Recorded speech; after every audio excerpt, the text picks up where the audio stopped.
that was always the key driver. Was like, how do I become the best at this? How do I become the best at this?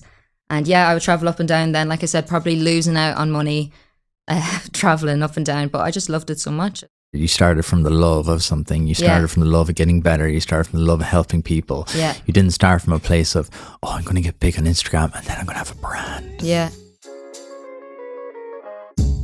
Keilidh, welcome to the pod. Thanks so much for having me. I was telling you about my simple tech setup. Yeah. The green button goes red, we're live. Yeah. It's always the biggest fear. Did I press that button? Are we recording? I've done it. It's happened to me. It happened to me recently. I did an hour-long podcast. It was on my own. Didn't have Ben with me, so that's why it all went wrong. I was doing it on my own, sat down, and it was hard. It was an ask me anything. Yeah. So it was like people had sent in questions. I was like, I'll sit down and I'll blitz through them now.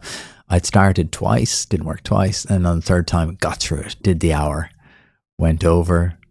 The camera had stopped after 27 minutes. No. So it was that bad. I had to just walk out of the room. Yeah. And just go, we'll come back to that later. I need to decompress right now. Yeah. Such a rage because you're just like, it's gone. Yeah. And that's organic content too. So you were trying to be so organic and answer it on the spot. You see, you get it. Yeah. Ask me anything. Yeah. And now you ask me anything again. How are you? I'm good. How are you? I am great. Great to stand with you. Yeah, you too. What's been going on? An awful lot. An awful lot. I think that's everything in business, right? When does it ever stop? You're constantly going, constantly looking for the next thing. We have been very busy, and is it great to be busy? What are you busy at? For anyone that doesn't know. I have my own makeup brand, Kash Beauty. So busy trying to take over the world at the minute. We're almost 5 years in business now. So we're at a point now where we're growing very quickly, trying to keep up with that, trying to hire people as well, keep the team growing and building as much as we can. I love the name. Kash. Strong. It's cute, right? Strong. It's actually my name. So Keilidh Cashell. You got it? I got what you did there. You got it. I got what my you name, did there. People can't pronounce my name. So I was like, there's no way I can have that involved in the name of the brand because I could call it everything. Bar Keilidh, Keilidh, Kelda, everything. And as you get bigger and go to different markets, it'll be more difficult. But exactly. Kash, it just works. Yeah. I like it. It's BAM, right? So bring me back to the start because you've had a long journey. Like most overnight successes, you've had like 10 years of hard graft. How to start? So it's almost 10 years ago now. So I always had a love for anything creative. So I think even growing up, I was always drawn all over the walls in my house. My mother broke my mother's heart. But I always just had a big love for anything that creative. And I always said that no matter what I was doing, as long as it was creative, that I would get so much from that. So even within school, I didn't really have an interest in a lot of stuff. I was kind of one of those annoying people that I would do well without having to do too much almost. But the one thing that I wanted to do really well in was my art. So I think I started getting a love for makeup. I decided that's what I wanted to do in college. I done a 1-year course and then straight away got working into the industry. And I feel like that's where I really learned all my makeup knowledge, was obviously working on different types of skin tones, different people, ages, genders, everything. I feel like that's really where I learned everything that I kind of know today. And from there then, Instagram and the online world started happening. It wasn't a thing at all back then, like influencers, that wasn't a name that people were using, content creators, that it didn't exist as such. So I didn't know that this could be a job. And I guess I started posting my makeup looks online just because I love doing it. I love sharing it. My whole thing was I wanted to become the best makeup artist I could be. So every day before I traveled to work or whatnot, I would sit down for an extra 2-3 hours to do a creative makeup look to become better. And then I would post that at the end of the day. And I guess I started growing a following from that. I was kind of doing something a little bit different at the time. Not many people were changing themselves into different creatures every day. And I was, posting my little makeup tips and tricks as well. And I guess people started following me through there. And then from that, it allowed me to work with all different types of makeup brands all across the world, kind of different people as well. I've got to work with some amazing creators and all different types of people as well. And yeah, the natural progression then from that was to start my own makeup brand. I love that though. And it kind of speaks to what we talked about earlier, is that a lot of people are trying to retroactively fit that now. They're trying to be a creator, but without the talent or the actual skill behind it. They're just trying to be famous for being a creator. It's because they can see now what can happen. Yeah. You can see how people can build an online platform and how they can build a life for themselves through that. That's a really big thing. But I didn't have that back then. What really just spurred me on was I just love makeup. And that's it. That was the key thing. I was like, this is what I'm really passionate about. I'm going to make something out of this. I didn't know what I was going to be. Like when I first started makeup, I thought I was going to be doing makeup on movie sets, you know, or I thought I was going to have clients every weekend. Like that's what I had thought in my brain. Like I think all makeup artists want to have their own makeup brand. They always kind of look at products and think, oh, I'd love to have this, or, you know, I change this about that. So I always wanted to have my own makeup brand, but I just didn't think it would happen this early on. And yeah, I guess people can see that now from, say, like the likes of me, who started as a creator.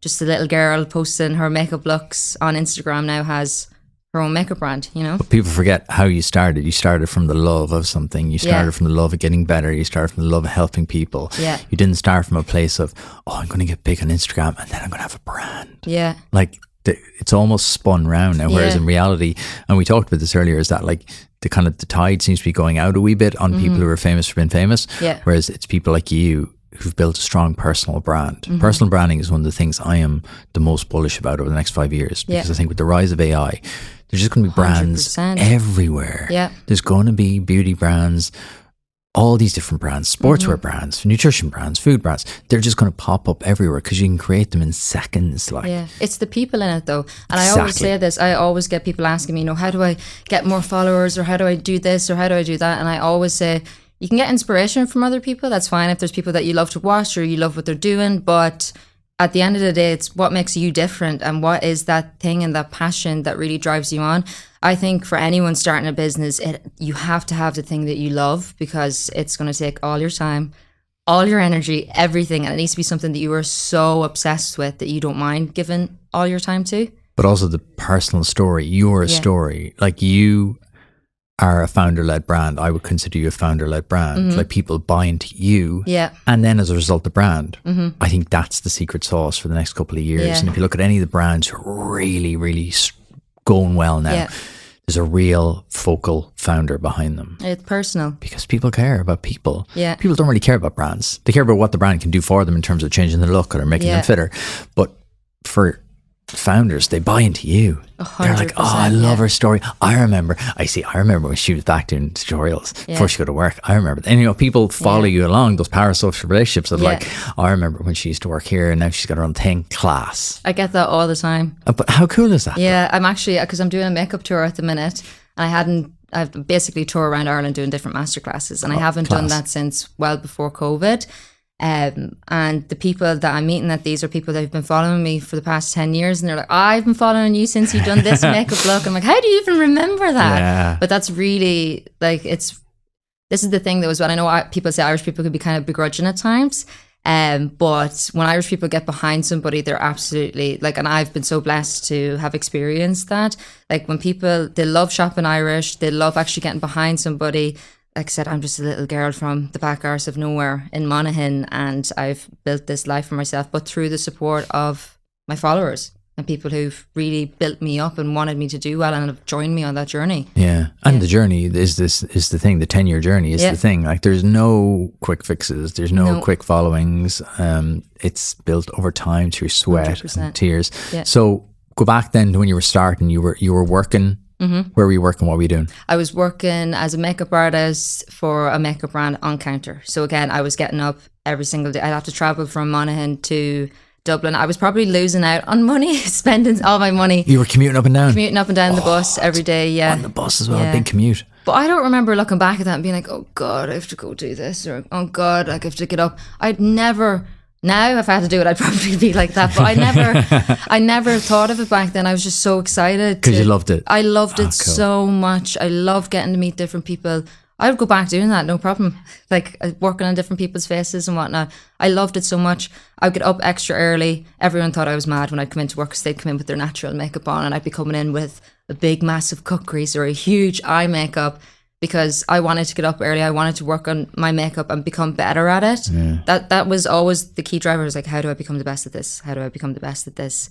And yeah, I would travel up and down then, like I said, probably losing out on money, traveling up and down. But I just loved it so much. And again, I kind of put all my experience in the makeup world down to that now, is putting in those hours working on counter. How long did you do that for? I think I've done that for 3 years. Oh, wow. Okay. So, and then, like I said, along that time, while I was working on counter, I was posting my makeup look. So that's how I was organically kind of growing online. And then I realized, oh, I really like doing this. Like, I like even the whole aspect of taking photos and editing videos. Like, again, that kind of leans into the creative aspect. I love sitting down, coming up with an idea, and then making it happen from start to finish. Like, I get excited to think about the idea and how can I make this as cool as possible, do you know? I really scratched that kind of creative itch for you, and you're like, oh, I could do this and that and the other. And that also speaks to, like, you have to know the nuts and bolts. Mm-hmm. You have to know if you're going to build something, if you're going to be in it, be in it. Mm-hmm. I interviewed Padraig O'Keilidh, who started an airline. He started Air Aran back in the day. Mm-hmm. I got to meet him for coffee yesterday. He was such a gentleman, such a great guy. From airplanes to makeup. Yeah, it's a random life I live, and I bloody love it. Yeah. But he said something really that stuck with me. Mm-hmm. He used to get up, like you, he used to get up super early. He'd get up at like 4. He'd be at the airport for 4:30. He'd fly to Dublin every day from Galway. Wow. He'd be in his office in Dublin at, like, I think he said 6:30. Mm-hmm. I was like, why did you do that? He goes, Gary, you have to smell the fuel. Mm-hmm. I was like, what do you mean? He goes, you got to smell the aviation fuel. You got to be in it. Yeah. And I was like, oh, I love it. Yeah. Such a great example, but such a kind of visceral example as well. I was like, oh, I kind of get it. You got to be around it. And same for you, right? You got to get your hands dirty. You got to get your hands dirty. Yeah. That's the way. So true. And I think it goes for everything in life, right? I know people say you can go off to college and you can do this, that and the other, but it's actually the work experience that really builds you up. You know, from me working on counter now and then building up an audience online, I now know kind of what my customers want now. I have a direct line of contact with them. I also know from all my makeup knowledge, like what's going to work on certain people. And if we're coming out with this product, how do I, make it my own and also make it better than what's out there on the market? Yeah. Yeah. And that's the biggest thing that entrepreneurs fall into. That's the trap, is that they make it for themselves. They don't make it for the 5,000 people that they've worked on, who's like, well, that actually won't work for there, that won't work for that. Yeah. You don't know what you don't know. And that's really interesting, actually, because as a makeup artist, I feel like sometimes if people know me before they know the brand, they think I'm creating products just for a makeup artist. And I'm like, no. Oh, yeah. I'm a woman as well who just wants to throw on my makeup and have it really easy and, run out the door. Yes, I'm a makeup artist, but I want to create products that work for makeup artists. But the everyday person is who I'm most concerned about, and creating products for them. And I think it's so interesting. Obviously, from starting a brand, my mind has been opened up so much to obviously the back end and creating the actual products and kind of seeing what other brands have been doing and stuff like that as well. It's so interesting to see the whole behind the scenes of that. How did you make your first couple of quid then online? What was kind of the moment you're like, oh, people are actually going to pay me to do this? Yeah, okay. That I love.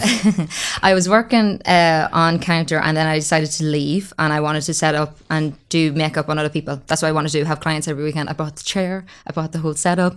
As soon as I left the brand, I had other brands messaging me straight away and offering me money to talk about. And these are brands that I loved. So brands that I would organically speak about already. I was like, oh my goodness, okay, I need to create this content then for them, or let me try do this instead. I didn't even get a chance to do the makeup clients. Really? You were going to set up your own studio, were you? I was going to, just a little studio, say, in my hometown and start doing clients like that. But the online just grabbed me. Wow. Straight away. And so you put up that, oh, hey, I'm going to leave, I'm going to set up my own thing. Yeah. And people are like, oh. Brands straight away, yeah. And that was again, a different world because influencing wasn't really a big thing for me then. So I was really getting thrown into the deep end as such, I suppose, there. Obviously, I had a big following. So there could be people who are wanting to take advantage of that or brands who are, wanting to do this, that and the other. And I really didn't know what I was doing. So that was probably the biggest thing I learned about the influencing industry in general, is just how important it is to have people that you can trust around you. And that's where I met my business partners then as well. They're my managers. So essentially, the whole thing was I didn't want to just work with anybody and get money from that. Obviously, my integrity and people's trust in me is the biggest thing. So how can I work with brands that make sense for me, that I talk about organically, but still be able to get paid then and build like long-term partnerships as opposed to just like a quick ad here and there. How did you figure that out? Because that seems to be one of the biggest minefields, that little crunch point between I only want to work with things that are really, really good and like represent me. Yeah. And making a living. How did you figure that out? How did you kind of get to that line and find it? I've always been like that. I think it's my gut feeling. I always try to trust my gut. Of course, if things don't go the way you want, or you work with a brand that end up not maybe fitting you properly or whatever, you learn from that. So I always kind of think of that as well. But I think just first and foremost, what I always said was that I just wanted to make sure I was true to myself.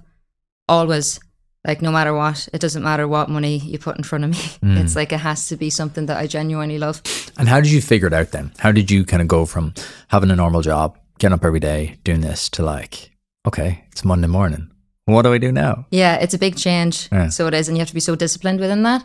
Again, I think it's because I loved what I was doing so much. I was genuinely excited. Okay, what's the next trend that's happening? How can I hop on this? How can I make it my own version, basically? That's what I love about the makeup world in general. And then online, it's so fast paced.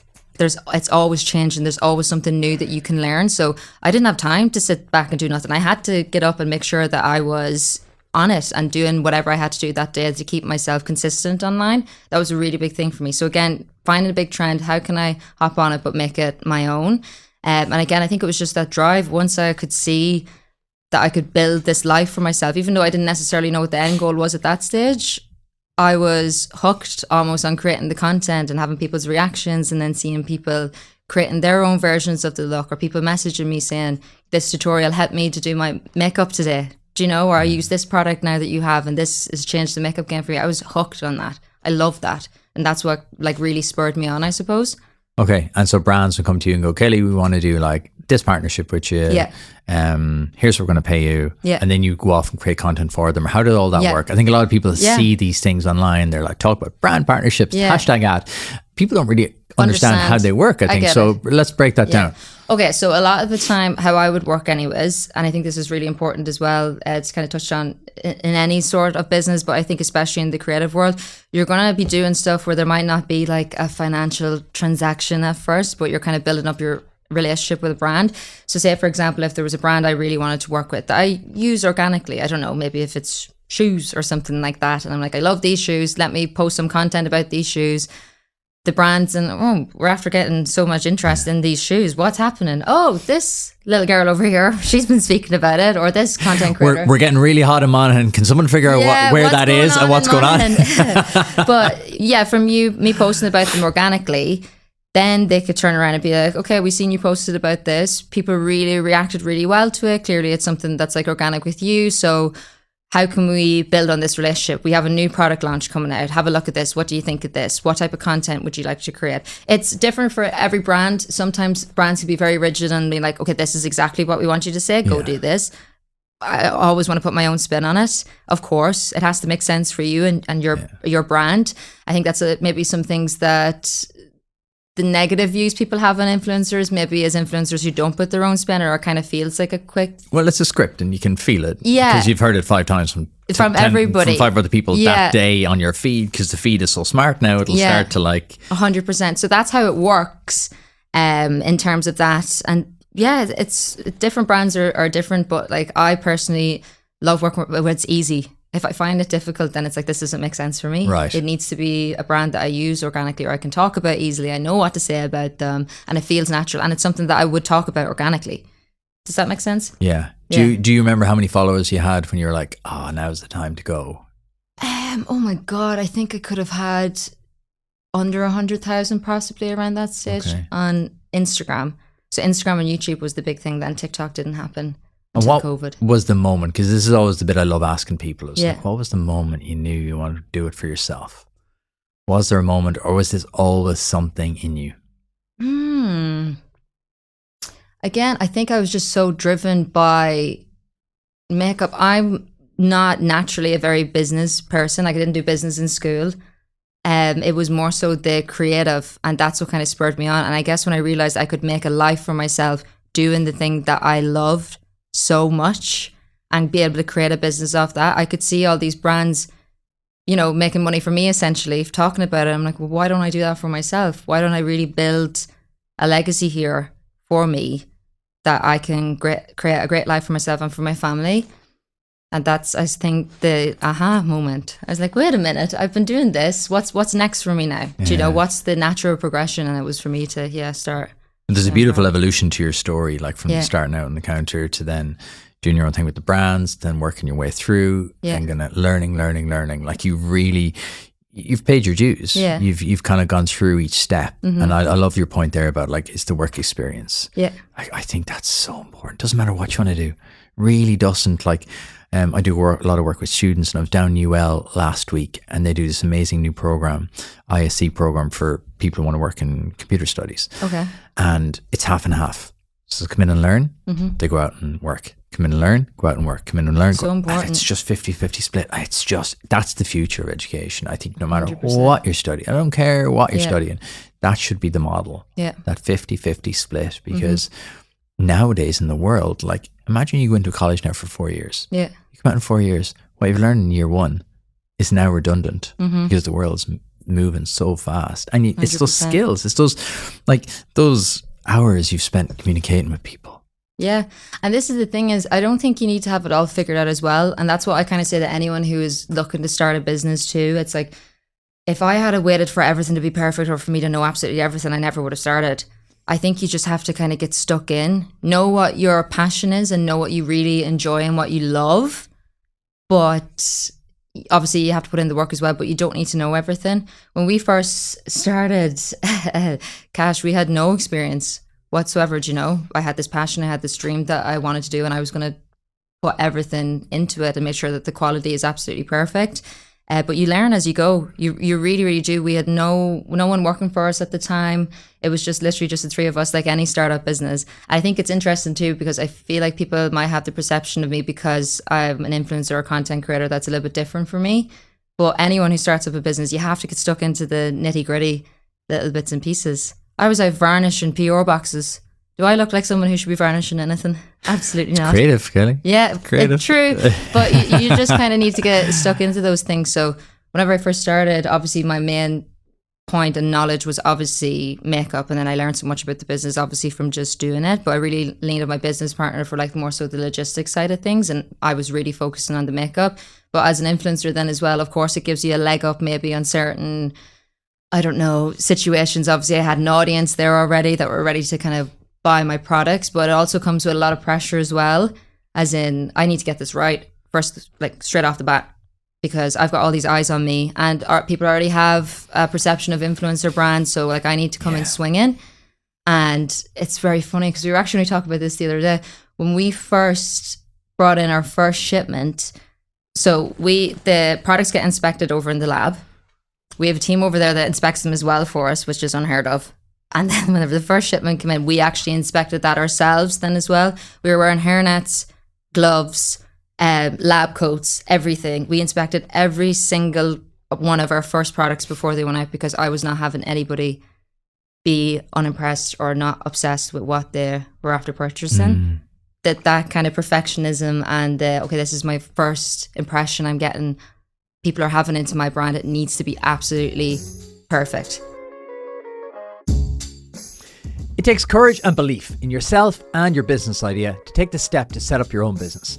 In the early stages, entrepreneurship can be a lonely road, even through milestone moments. Deciding to commit the idea you've been mulling over, learning, growing and developing your skills, building a team to help you along the way, and preparing to launch into new markets. Enterprise Ireland is there for all of those startup moments. From providing advice and guidance to new founders through our startup network, to pre-seed funding and early investment, we're here to help you bring your ambition to fruition. To find out how Enterprise Ireland can help you on your startup journey, visit enterprise-ireland.com.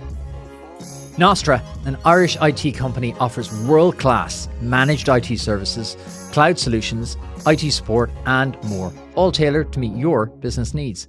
So, whether you're streamlining operations or boosting productivity, their expert team is ready to help you. Visit nostra.ie or email info@nostra.ie to see how they can help solve your IT challenges today.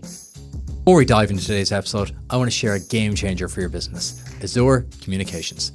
When it comes to print and marketing solutions, these folks, led by CEO Jenny Johnston, are the real deal. Whether you need an eye-catching brochure, sleek business cards, or a full-blown digital campaign, Azure Communications has you covered. They're not just about high-quality prints or digital campaigns, they're also about delivering great results. And here's the best part. Just for listeners of the Entrepreneur Experiment, you can get 20% off your first order. Just give them a call or go online and use the code VOX20. With personalised service and fast turnaround times, Azure Communications will help you make the impact your business deserves. Trust me, when it comes to making your brand stand out, Azure Communications is the provider of choice. Check them out at azure.com.ie. Use code FOX20 and elevate your marketing game today. You made so many really good points there. Yeah. My bugbear is, and the thing I say to people all the time is that get going, get good later, because you don't know. It won't look like you think it will. No, you learn as you go, 100%. And that's you the whole don't point. know. No. You don't know what people are going to want. No. And if you kind of wait, I'll wait now until this and I'll wait. You'll be forever and a day waiting. 100%. You'll spend your life waiting for the moment when it's perfect. There's no perfect. Yeah. Like it just doesn't happen. And you made such a cool point there. I think it's very important to kind of re-emphasize it there. People kind of look at you and go, oh yeah, easy for Keilidh though. She had like 100,000 people. But when you talk about the pressure that brings and the need to get it right first time, because people will judge you and they will try tear you down. Oh, who does she think she is? 100,000, blah, blah, blah.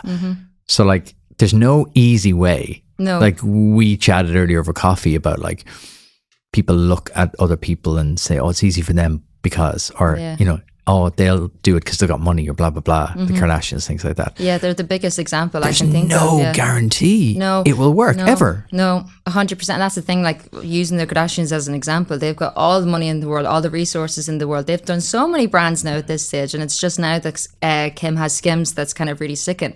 Do you know? So it just goes to show that you can have all of that, but it doesn't necessarily mean the business is going to work.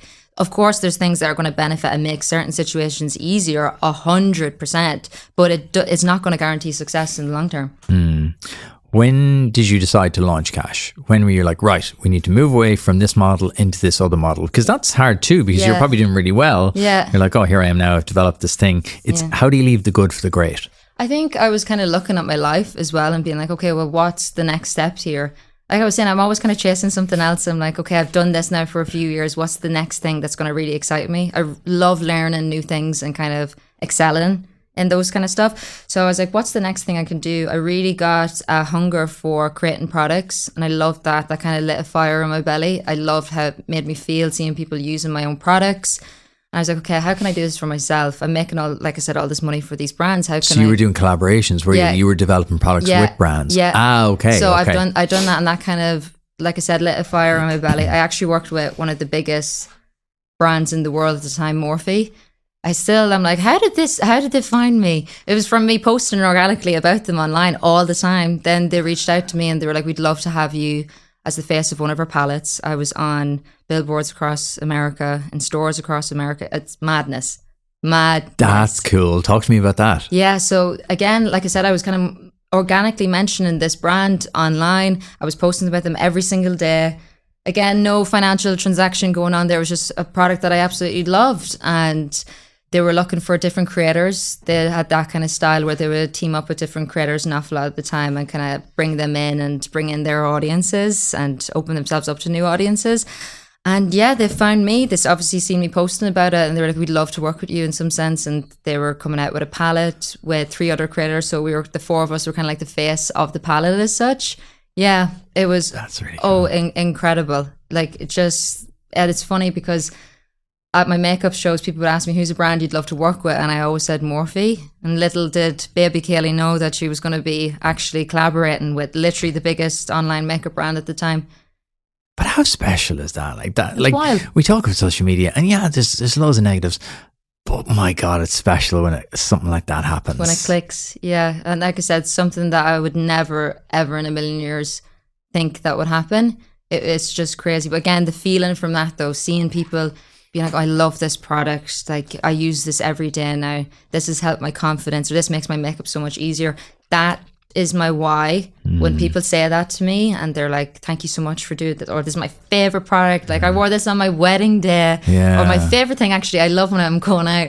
It could be in the pub, it could be absolutely anywhere. And next, someone beside me whips out my product. I'm like, oh, I love this. I love it. Does that ever get old? I can't imagine. Never. It does. Yeah. No, How cool. it never, ever will get old. I just think that's, it's a big thing. People are spending their hard-earned money and really trusting in me and trusting in the brand.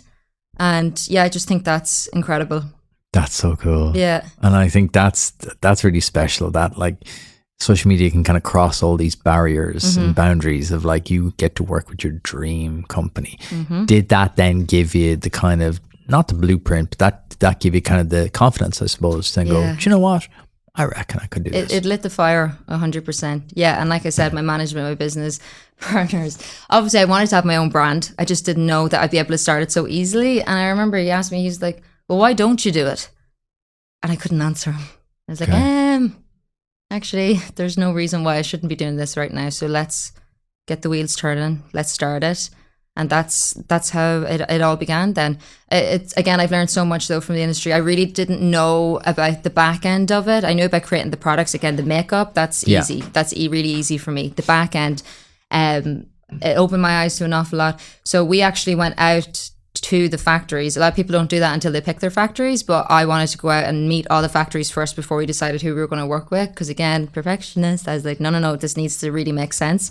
We were, what was it? I think it was 10 different cities and 15 factories in the span of like 5 days. It was back to back like crazy, but I had the time of my life getting to see how makeup was made. Because you're in your zone. Yeah. But it really opened my eyes as well to white labeling. So that's like a really big thing in the makeup industry. Say like labs would make a product, they'd have the packaging and you kind of put your name on it.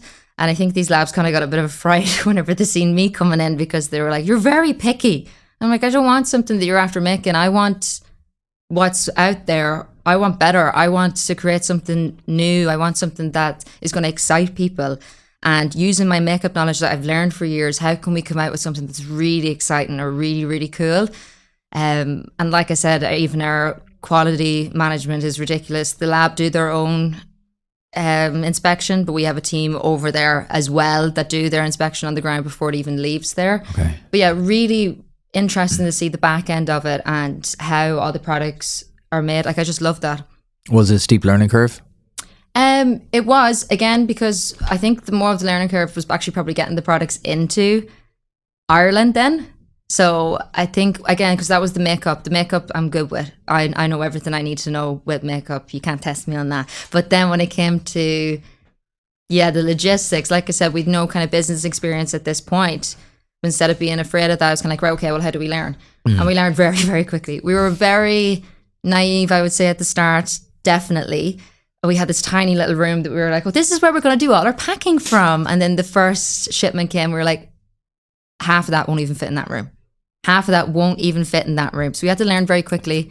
These are my favorite stories. Yeah. I've had so many people on there like, it ended up in my mom's front room. Yes. And I'm like, I love that. Yeah. And you get everyone involved, friends, family, everyone kind of really chipping in, especially at the start. When you were setting up, yeah, what did you promote it yourself, or how are you going to sell it? Like, were you trying to get into pharmacies, or were you going to sell it through yourself, or what was the crack? So we set up during COVID 2020. Nice. So everything's shut down. How are people going to buy makeup if they're not going to wear it out and about? They did. And I think it just goes to show that people wear makeup for themselves as well, which I'm a really big advocate for. So obviously we started online. That was the place we were really comfortable with, of course. With obviously me being online and marketing, that was kind of our like key place where we felt most comfortable. So we started at that, and then as the world started opening up, that's when we kind of started looking at retailers. But again, it's kind of quality over quantity. Where's the best place we can go into first, or what kind of says, makes a statement about our brand? And if we're wanting to branch out, what we found is that, of course, the brand was growing and people knew about the brand through me. But my biggest goal is actually people knowing Kash just for the brand. Never mind me. I want people to see Kash, be like, oh, that's that great brand. I've got a product from them that's really good. Let me try something else. That's the biggest goal. So yeah, at the beginning, it was more so focused, obviously, online, me promoting it and stuff like that. But now that we've moved into retail, that's when I can really see the difference between people who don't know the brand, don't recognize me, but just love the products. I've heard people talking about the products online, and that's my like biggest like win with that. How did you? Well, you built something bigger than yourself, then, right? It's like the whole thing of like, make money when you sleep. I think as a creator, there's a real pressure just to keep creating. Yeah. If you stop, it stops. I said that to someone last week. I was like, I love podcasts. They're the best thing in the world. The only negative is if you stop, it stops. I think that's probably one of the hardest things I've found personally with having my, because I essentially have two brands. I have Kash and then I have Keilidh MUA. For so long, I was giving Keilidh MUA 120%. That was my main focus. was killing it, so consistent. Now I've started this brand. This needs 120%. People are spending their money on this. If I have 120% over here, there's nothing over here.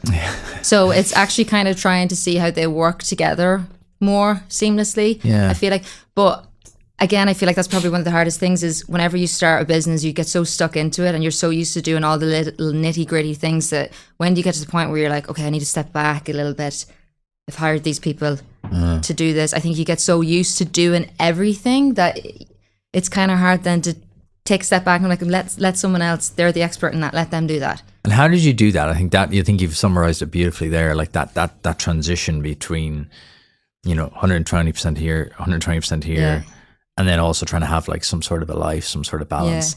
Like how did you learn that? Because I guess you had to learn it from scratch. Yeah, actually the biggest thing I learned as well, balance isn't 50-50. And I think that was something I was kind of looking for at the start. I was like, oh, well, if I'm doing this, I have to be doing this. No. The brand sometimes is going to need 80%. Okay, I've got 80% here.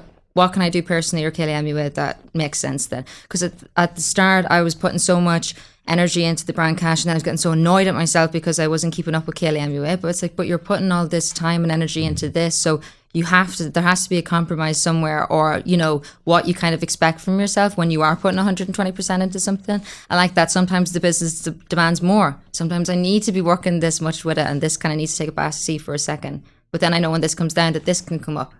So balance isn't 50-50. It's this. Yeah. Someone explained to me recently is like the work-life balance thing is a myth. Yeah. It's like work-life harmony. Yes, exactly. Because it goes in cycles. And when he explained it to me, I was like, I'm at this like 20 years and I still had never anyone explained to me like that. He's like, it's cycles. You have sprints and then you have rest. You have sprints and rest, sprints 100%. And rest. He's like, you can't be like in this like, oh, I have 50% here and 50% here, because you launch a new product and it's like 98% has to go there today because that's launch day. 100%. He's like, you have to think of the harmony. So you're flowing. You're flowing between two. And I think we were chatting about earlier, it's like you have to plan and then execute. You have to have your plan going, okay, look, we know Kash is going to demand this in Q2 because we got this, this and this. Yeah. Okay, what does that mean for Keilidh? Okay, Keilidh has. And treating yourself like you have two businesses essentially, and right? Do you know what I actually find is it's actually having to plan more for personal. Does that make sense? So actually putting in the time, being like, okay, this is when I'm going to take this weekend off and this is when I'm going to do that. So that whenever you are in the really busy peak times, you could say, okay, that's where I'm going to recharge and I can keep going until that. Do you know? Yeah. I love talking to people about business, brain, body, because I've kind of evolved over the years. I'm like, I want to really dig underneath the entrepreneur to understand some of the parts. But it's like, how do you do that? Because I think people will look at you and go, it's all consuming and it's this and this and this. How do you balance those other elements of your life beyond? Yeah, you see, because I love my work so much and so much of what I love as a person, which is to be creative, I can do in my work. Does that make sense? But of course, I'm a really big believer in you having to kind of take yourself out of it though. I think if you're in your bubble too much, you can get too sucked in and you kind of can't see the bigger picture. I agree. Sometimes you could be working so hard on something and sometimes you need something that's a complete distraction that kind of switches off your brain. That's when I find I have the best ideas. Because I'm not even thinking about it. You're standing too close to it. Yeah. It's like when you're like trying to see something, you're standing, your eyes are literally up against it. And then you step back and you go, I get it now. So how do you do that? I love reading, not business books, fantasy books. So I something again that'll just take me out totally. I've only got into fantasy books recently. Have you? I'll get some recommendations off you. The golden, what's the one with your man? I love it. Think of it. Yeah. Because I was into them, then I wasn't. I've got back in. I'm going to get some good book recommendations off you after this. So I love, again, something that completely switches me off. Yeah. I love playing video games as well. I love Pokemon. I've always played it since I was a kid. It just switches my brain off. I need something that just takes me out. There's this quote, it's like, to be creative, you have to be bored. And I think sometimes if you're forcing that, I need to think of this or I need to do that, it doesn't come.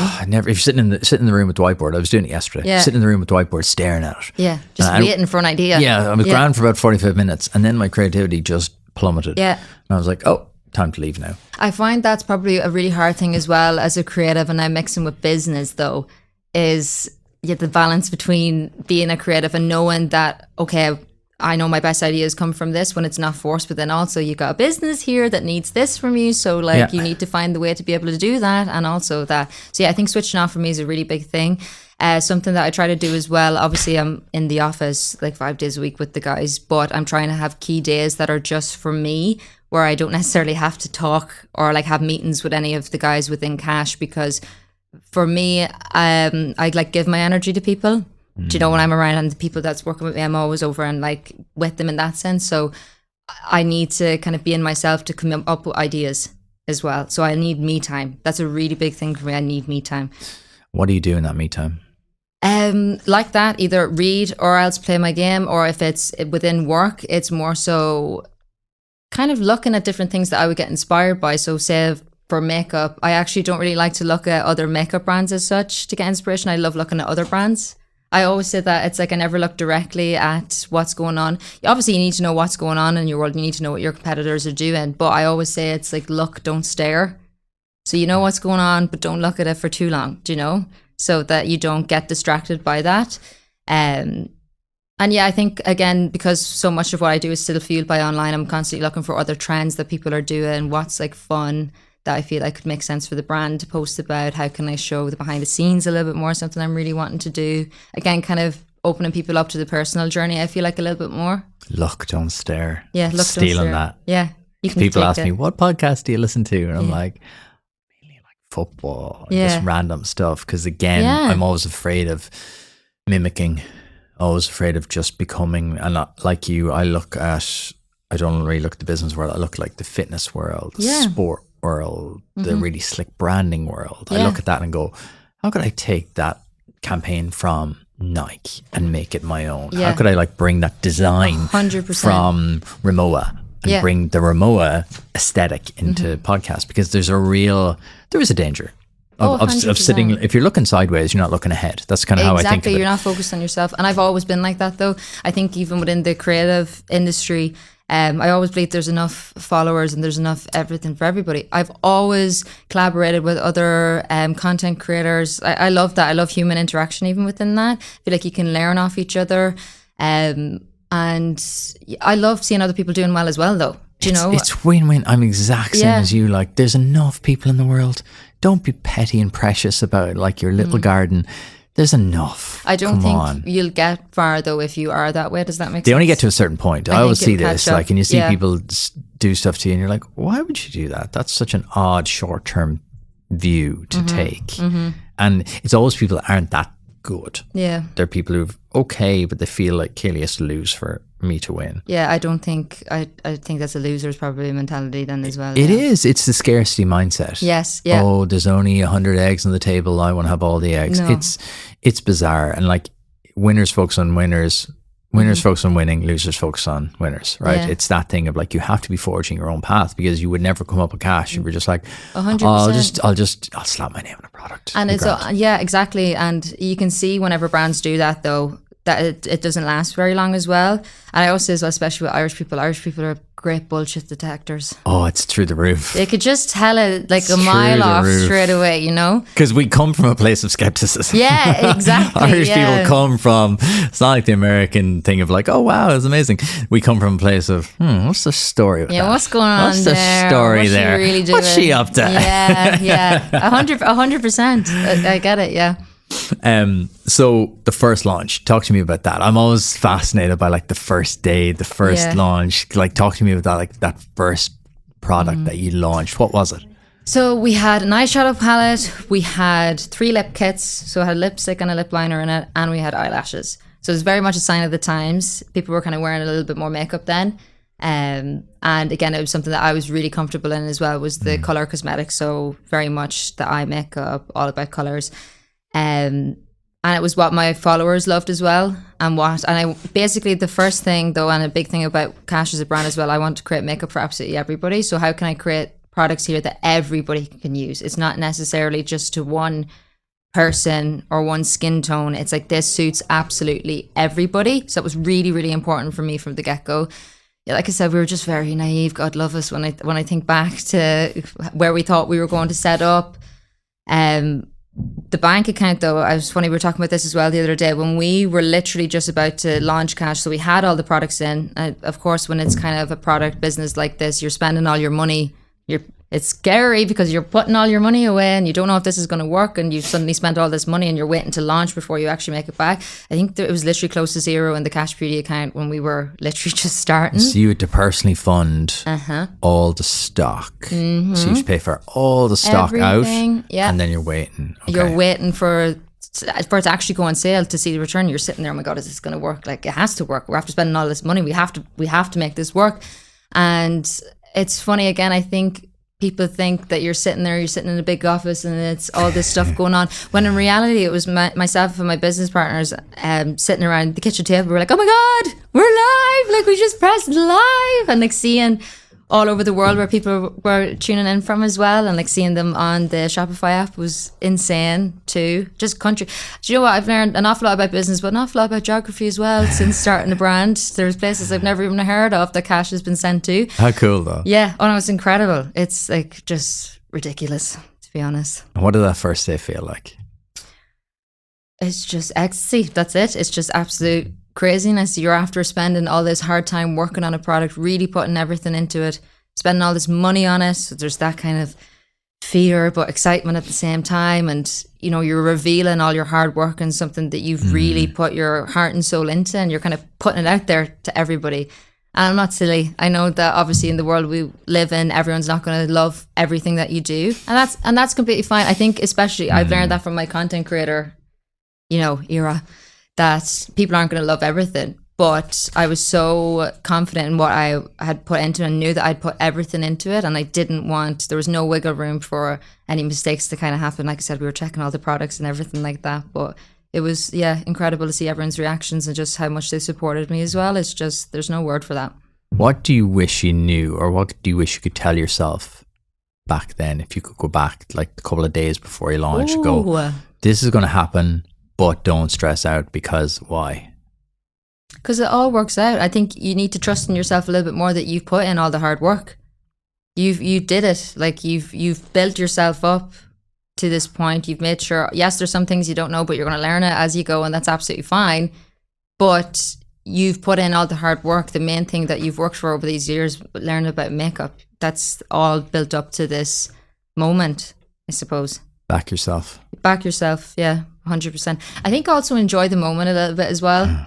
Again, I think entrepreneurs... That's what everyone says, but you don't, because you're just so deep in it, because you have the money worries, is anyone going to buy this worries, 100%, yeah. How am I going to do this worries? It's so hard. What have I got myself into? Yeah, it's so hard. Very much that. I think as Irish people as well, we're very bad for that though.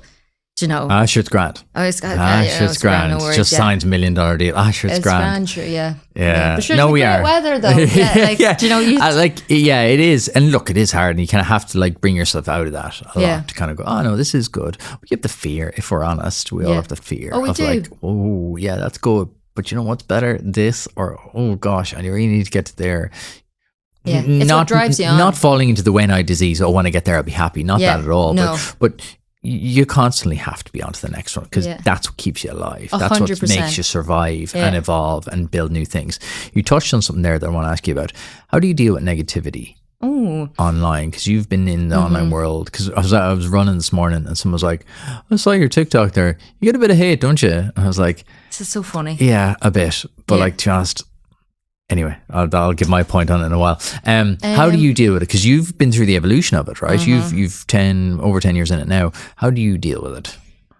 To be honest, I've always been this kind of person, if someone says something to me or tells me to do something, I want to do the opposite. I'm very stubborn in that sense. I think I grew up, being told that even as well. You know, if someone's saying something to you, they're just jealous of you. Like that's, again, I think an Irish thing too. But for me, it's humans in general, they love to focus on the negative.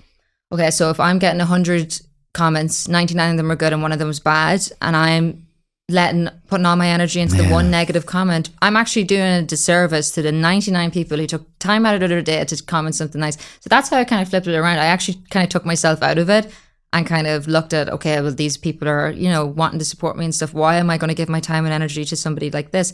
Also, majority of the time, they're fake pages. So if it's not user 77777, exactly, yeah. So I just wonder, how do people have so much time? But see, this is the thing. What normal person do you know that sits at home and does that? You don't know them. Who are they? But exactly. That's what I always wonder. I always try to go, play this back now, Gary. What is that person doing right now? They're sitting on their computer like that. Yeah. And I think mad. I just told myself, I'm not letting myself focus on this. And also, if it's nothing that my friends or family have ever said to me, if it's nothing that anyone's ever had the balls to say to my face, then I can't get offended by it. Yeah. And I can't let it stop me. And I think also as well, when I think about the people that I really appreciate in the world, or like, I don't know, celebrities or whatever that I love, and I could see that they're getting horrible comments too, and I'm like, this is the most perfect person in my head. I think they're absolutely incredible, and they're still getting negativity. Yeah. So you definitely have to train yourself. It's not easy because, like I said, we're programmed to maybe focus on the negative, but you just have to teach yourself to be. If you want to survive in this world, you can't focus on negative people. If you were to let the things that people were saying negatively to you in, you'd stop. You wouldn't be doing this anymore, and then you wouldn't be successful. And then they win, and that's the worst thing. What a summary. Yeah. I love it. Can't let them win. So how did you then evolve, right? Because you launched Kash. What were the kind of key moments in the first kind of year? Because first year is always the one where you're like, oh, this is interesting. Yeah. Bring me through kind of the couple of that first year where you're like, oh, this is happening. Yeah. What about this? So again, because we launched everything online, it was just during COVID times, and that's where we were really comfortable in. When did you launch? Online. 2020, September 2020. Oh, right in the middle of it. Right in the thick of it. Yep. Which is We're scary in itself. Yeah, it was scary in Yeah. itself because, again, people weren't going out. So are they going to be buying makeup? Do you know? But again, like I said, people wear makeup to feel good, not necessarily to be seen wearing it. People were really into learning how to be better at makeup at that stage as well. And it made them feel really good. So we were really comfortable in that online, obviously through myself and marketing and whatnot. That was a very, like, I would say kind of probably more smooth sailing stage for us. We were able to adapt and learn so quickly and learn so much about the business, the logistic sides of things, because everything was still contained within. There's one channel, one method. We still had the most control over it. I think probably the biggest thing then was moving into retail. When did you do that? So how many years has it been now? I believe it was 2 years after, so 2022. So whenever things started opening up, we sat down to have a meeting actually with Brian Thomas, and we were sitting there, we're like, right, we have to get really ready to sell ourselves here. We have everything we want to say. We have all our percentages and whatnot. Let's go in. Serious business. Serious business now. And then we opened up the call, and they were almost selling themselves to us. So again, we had a really unique experience because we were able to build our brand up within the first 2 years, so that whenever we wanted to go into retail, it was actually, we had people knocking on our doors, which was just amazing. That's an amazing power dynamic as well. Yeah, and I think it was really incredible because we kind of, again, got to have a little bit more control still and the quality and where we wanted to launch first. So Brian Thomas was the first retailer we launched into. We were actually the first Irish makeup brand in Brian Thomas, which was really, really exciting. What a place to launch though. Like, it says a lot. And that's, again, it's kind of what we wanted as well, and kind of to come in swinging into that space to be like, this is who we are. A lot of brands kind of go for like mass, expansion kind of into a lot of different pharmacies and whatnot. We kind of took a different approach. It was more so who makes more sense for us and kind of like the quality and control. So we're in just under 200 locations now, and that's been a game changer for us as well, because again, there's a lot of people who love to buy makeup in store. And, they're not going to wait for something to come online. They need to see it in person. They need to feel it. They need to like test it on their skin. And also when we were just online, we were kind of missing that market of, people who were going out at the weekends and they're like, oh, I need to pick up a pair of lashes, or I need to pick up this. So it was kind of, again, taking it away from people who just followed me. It was kind of putting it into a space where people they were kind of hearing this brand for the first time.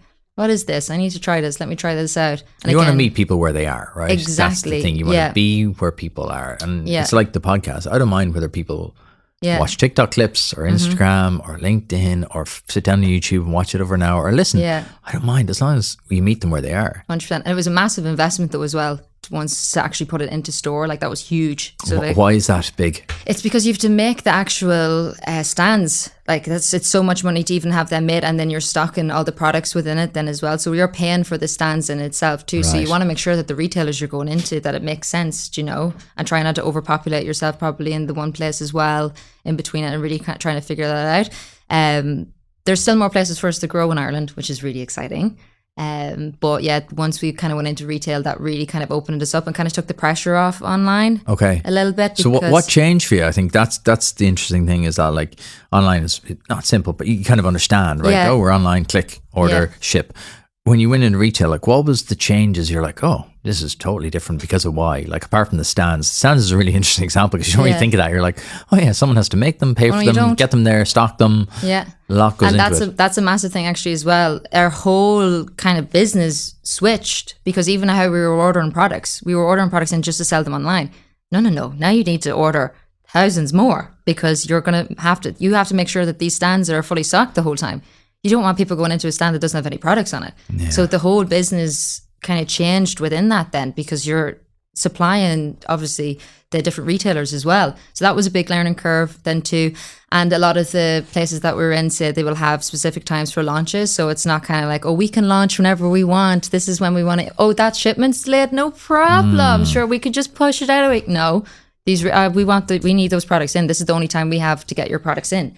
So your kind of whole business changed. You're not just doing it for yourself, I suppose, online, but we were very lucky that we had that time to be able to really focus on ourselves and understand the business even more so that when we went into retail, we had like a really strong footing almost there. Okay, so the lesson here is like nail one part first. Don't try to be all things to all people. Yeah. Nail one piece. Yeah. And then bolt it on as opposed to like trying to scattergun yourself across everything. Because that's a really interesting insight, the way you've broken it down there. Because you kind of think, oh yeah, they're for sale. Yeah. They're everywhere. No, there's so much more to it then as well that comes into it once you start going into retailers. But again, it's been massive for us then too because people who never knew about the brand are now seeing it so much more. I've had people come up to me who don't know me at all and they're like, I could be at the cash stand or whatever and they're like, oh yeah, I've heard all about this brand now, my friend has talked about it. I'm like, you have no clue who I am and I love that. I love it. Well, you built something bigger than yourself. Yeah. What, like, is it a massive investment then? Yes. Like, do you have to step change it up when you're going into retail? You're like, oh good, oh god. 100%. Yeah. And again, it's your different payment terms you can have with different retailers is always going to be a little bit different. So trying to negotiate that is a big part of it too. And then you're negotiating with your lab as well, your factories to make sure that they're getting the products in. And again, there's so much money that you're kind of moving around in between that to kind of manage it, I suppose, at all times. But yeah, like I said, it was just a totally different ballgame. It was a lot easier whenever it was just online. The retailers bring in a whole other factor of that. And did you have to like raise money to do this or did you bootstrap this yourself? So we actually got investment recently then as well from Castlegate and they were a massive help for us. I think that was a really big thing as well when it came to investment. I didn't want just an investor just to throw kind of money at us. It was almost someone that we feel like we could learn off as well. Okay. So not only were they investing, but they were also giving us their expertise as well from the business world. And it was actually once we got the investment from them, that's when we were really able to push into retail. Because like I said, that was a massive, like getting all the stands and everything in. It was so much money that would have to be invested into it that would be taken out of the business that's just kind of been held there until we actually get the products in and being sold. I get you. So you would have been kind of like almost like handicapping the business by just draining it of cash. Yeah. It makes it very fragile then, doesn't it? And this is the thing, Joe, it's so funny. Everyone always says to me, I think people think I'm worth millions. Like millions. They're like, oh my God, you're a millionaire. And I'm like, you're just telling me you don't know anything about business if you think I'm a millionaire because my brand... know one Instagram follower doesn't equate to like €1, right? Exactly, yeah. And also I'm like, our business is not even 5 years old yet. Do you know, every bit of money that I'm making is going straight back in to make it the biggest it can possibly be. That's what I'm saying. When they say that, I'm like, you just don't get business then. So if you think that I'm not investing everything straight back in, yeah, it's interesting. But I love it because it shows like, it's cool because it's the optics then of you. It's the optics of you. It's the optics of Cash. And it's a real compliment, I think. Yeah. Like, they don't understand stock and costs and insurance and light and Everything heat and in offices between. and staff and shipping and stands and that. That's why I love doing these chats with people because it just helps people understand a little bit more the different industries and the different people behind them, and like kind of I think it gives people a lot more respect for brands and what they do. It's not just like, oh yeah, bang my name there on that and someone else. I think they think like the shipping ferries just like handle the shipping magically and appears. Oh, I ordered it and Keilidh said it was this and then it arrived in my letterbox. You know, they don't realize sometimes that it's actually you and it's your business partners and it's this and there's all these logistics and moving parts. That's why I love kind of digging into these different industries, kind of going, the stands, that's such an obvious thing. Yeah. But to the punter in the street like me who walks in and goes, oh yeah, beautiful stand, cool. You just see it there. You just see it as a piece of furniture. Yeah, you don't realize see it as a marketing expense. Yeah. that you kind of have to like, you get it from Keilidh's brain into your hands, into like a lab, in from the lab, like all these different steps. Yeah, it's really cool though. That's what I mean. I've loved it so much, is like learning so much from the business in that sense, like taking my love for makeup and then actually creating something from it. Like I've learned so much in the past like 5 years now. What's been the big thing about product development? You're like, oof, that's a huge thing I never understood, even from being in the industry. Yeah. Again, kind of what I said earlier about white labeling, I didn't realize that a lot of brands were kind of really doing that. I thought more people would have been kind of invested in it a little bit So more. white labeling means the brand's already built. You just go in and you slap on your brand onto it. Yes. It's already there. You're not inventing anything new. 100%. Whereas whenever I go into labs, like I was saying, a lot of them would be like, you're so picky. So actually the biggest example of this, probably I'd mentioned it to you, was Aura Skin. So we come out with foundations and concealers. What's it called? Aura Skin. Okay. Aura Skin. So it's kind of like that's the name of the product, and then I have foundations and concealers underneath it. Okay. So, is that a new product? Yeah, it came out in October. Okay. So only October, and it's already our biggest selling product then. So wow, which is exciting. So with beauty brands, then complexion like that, foundation and concealer, can actually make up 80% of the sales. So we had been going 4 years without even having that yet, which is insane. How come? To even think of. It takes a very long time to make them properly, especially the way I work. I want it to be absolutely perfect. So I think for me, when we were sitting down to create this product, it like had to be absolutely perfect. And again, I'm thinking of the bigger picture here. Yes, I'm a smaller Irish brand, but I want to be global. So how can I create a product here that's going to stand the test of time and really sit up against those big heavy hitters like the NARS, the MAC, like the iconic makeup brands? I need to come in and know that I'm creating a product that can stand up beside them and, you know, really like look like it's supposed to be there. So the whole behind the brand, or behind even making of that product, was insane. So I flew over to Korea. Korea is the biggest for skin innovation. I think you've probably seen this all over TikTok as well. My wife talks about it all the time. Yeah. That's why I'm nodding like Korean this at you. skincare. She's showing me TikToks. I'm like, that's cool. Yeah. Our TikTok feeds are very different. Yeah, I imagine so. But even within that, yeah, so Korea, I was like, I wanted to work with absolute experts in the field. Of course, I'm an expert in makeup, but I want to know what the scientists are really working on. What's the new ingredients? What's like the coolest of things that we're doing? So we flew over there. I was supposed to only be in the lab. I feel like it was for probably 3 or 4 days. I ended up being in there, I think it was for 5 or 6 then, because I was just so wanting to make sure that it got perfect. This is 30 shades of foundation, 20 shades of concealer. This is 50 products. So you can imagine the investment even into that is like millions. Yeah. Wow. So that's why it takes so long to kind of build into that product. I've been getting asked about foundation and concealer since I started the brand. I'm like, give me a minute, please. It's so much money. And then, of course, you're investing so much money and time into it that you have to make sure it's perfect. Yeah. It needs to be perfect. What's different about this? So a lot at the minute, a lot of the big brands are actually taking back their foundation and concealers and revamping them to have skincare products in it, whereas I'm able to come in swinging right now with that. I understand. Yeah. You've already got them built in. Yeah. Okay. Yeah. So that took such a long time, obviously, because like I said, there's 30 different shades. It's not a matter of one formula fits all for each shade. If it's like a darker foundation, it needs more pigment in it, so you need to play around with that as well. It's not like yes, love this formula, apply it to all. I have to test every single product. And then not only just me, I have to test it on loads of different people as well. I'm not just selling this product for me. I need all different ages, you know, skin types, skin tones. These people need to try it. I can't just launch this without people actually, you know, seeing if it works for them. Yes, it might work great for me, but it might not work great for them. So, but this being the biggest project that we've ever done, how can we make it the best, again, that it can be, and think of everything, and there's no loopholes here, and how can we really flesh this out and make this something really special and amazing. That was probably the scariest thing I've done, to be honest. That was probably the hardest I've ever worked for anything in my life, but it's been so rewarding. So rewarding. It's crazy. And because I think foundation and concealer too, it's a very hard product for people to sway from. It's like, okay, so if you buy it, you buy it. It's kind of like marriage. Like, yeah, they're kind of, they love it. This is your thing. They know it works for them. So I completely understand that, how hard it is to get people to convert from their foundation and concealer over to this, because that's their base for their products and everything else kind of goes on top of it, right? But the reviews that we've had so far has just been like absolutely incredible. And again, like I said, I'm not expecting everyone to fall in love with things. You're kind of gearing yourself up for, okay, well, I know I've done the best I could do here, and it might not suit everybody, But I've tried to make it suit as many people as possible and make it exciting for people and know that it doesn't just look good in their skin, but it feels good in their skin. And yeah, like I said, the reactions just so far has been amazing. I love, as you're telling me that story, I just love the full circleness of this. Yeah. Like young Keilidh getting the bus from Monaghan to Dublin every day, doing her reps. You didn't know where it was going to go. You had that gut feeling of like, and people, it's kind of trite advice, but it's the best advice. Like, trust your gut.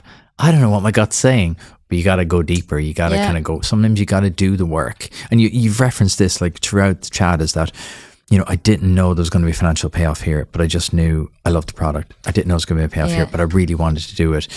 All those thousands of hours, which I'm sure are just so hard, doing makeup on people, thankless, probably difficult people, beautiful transformations, but also days where you're like, you're sick, you're tired. Yeah. Like that graft, like just for every entrepreneur listening who might be in the kind of like the valley of despair in the first couple of years, you're like, this isn't working. Yeah. You just have to do the reps. There's no shortcuts. Yeah, there's none. There's no shortcuts. And if you do take a shortcut, it'll catch up with you eventually as well.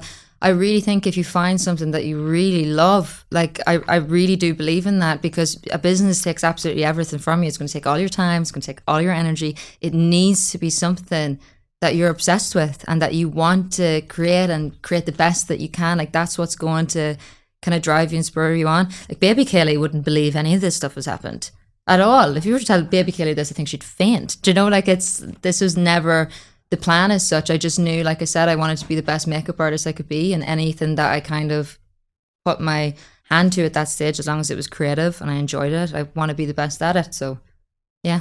You've had like a while. 2020 to now is not a long time. Yeah. Plus COVID feels a bit like a fever dream. Yeah. You had 2 years there where you're like, 2 years of that? What? And I think we've all PTSD'd it into the back of our minds. We have, If we're to trying jump to forget out about and lurk us again in a couple of years. We'll all have to talk about it at some stage. Yeah. But so eventually you had 3 normal years. And they're not normal years because the world at the minute is not normal. We've had like ups, downs. Everything's been happening on hyperspeed. How have you managed to grow? Like you've talked about so much there in terms of your own personal knowledge and your business partners and investment and the team. Like nothing happens without like a good team, right? This is the 100%. Kind of the commonality through all the best entrepreneurs I've spoken to, like yourself. Nothing happens without the team. Yeah. How have you managed to build that out? Again, coming from somewhere where it was just you. I think that's the hardest thing, is when you work on your own, it's really hard to trust other people. It's really hard to like, I'll just do it. It's okay. This is how I've always done it. How have you done that? Again, I feel like I just learned that you can't do everything. Yes, you've done everything starting out, but you were smaller. Then as you grow, it kind of feels like you're holding the reins on a horse almost, that you're not letting it run. You kind of feel like you're holding yourself back. Again, it was really personal to me because I have an online platform. So that was even more harder for me to kind of give my trust over. I think when you're so used to doing everything yourself as a startup, again, you do everything, you get into the nitty gritty.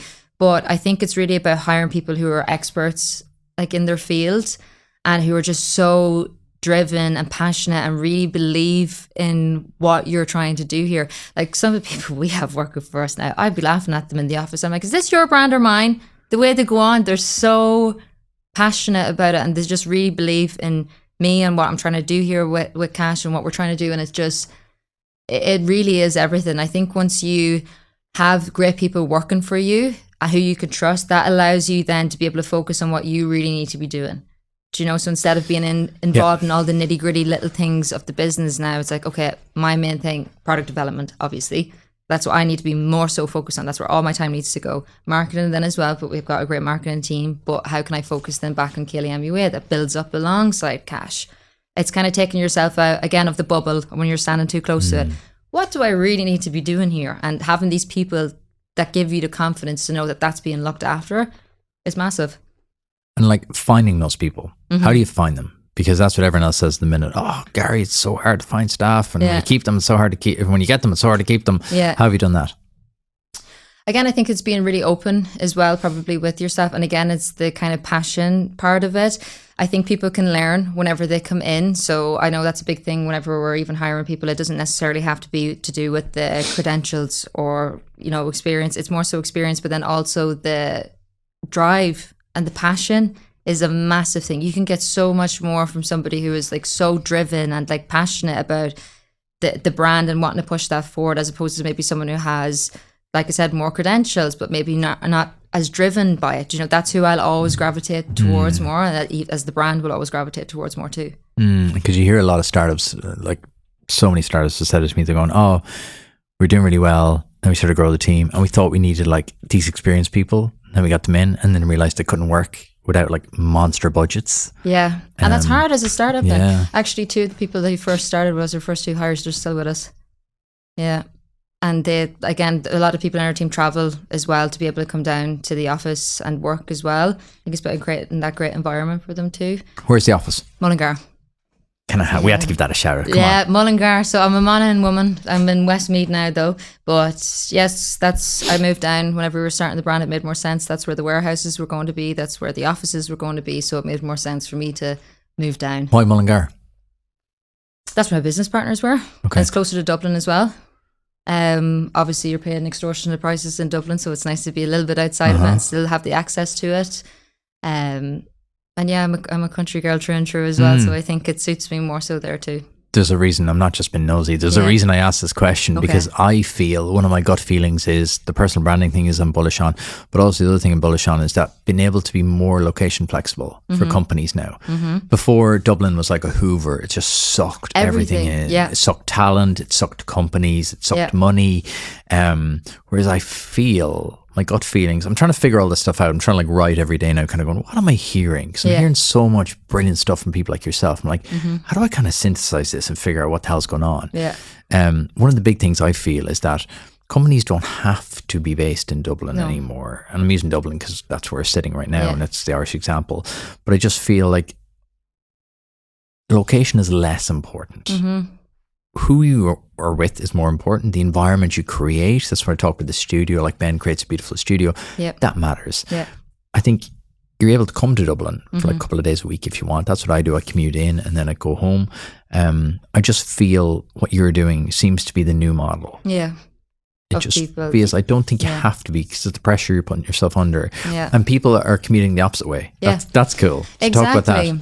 Yeah, so again, like I said, I'm a country girl, so I feel like that's always been something for me. Is I don't mind. I myself had to travel up to Dublin as well then too, but to be honest, I think it's as well the traffic even in Dublin. Trying to get to one side, I was saying this to you earlier. The amount of time it takes me less than an hour to get to Dublin. That's how long it would take someone in Dublin to get to their location with traffic then as well.